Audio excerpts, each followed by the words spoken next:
Jesus is the real thing. The authentic pioneer of God-drenched living, reflecting the glory of God in the flesh and blood experiences of earthly life.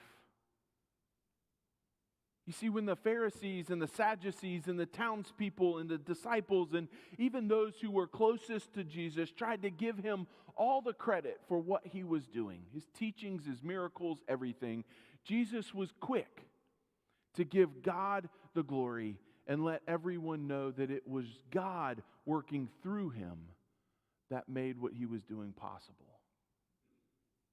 You see, what Christ's example reveals is that who we are and the way we live is not really about us.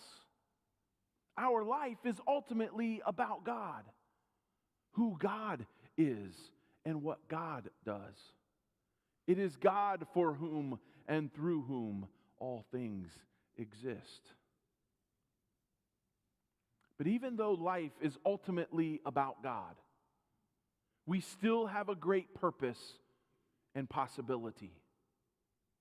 Our purpose is to be God's instruments and vessels and prisms like Christ was. Our purpose is to be a witness to God's glory in the world like Christ was, like Christ still is.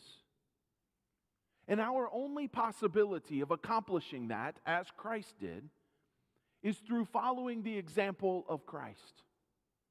And our only possibility of following the example of Christ is to have the power and presence of the Holy Spirit working to melt us and mold us and fill us and use us.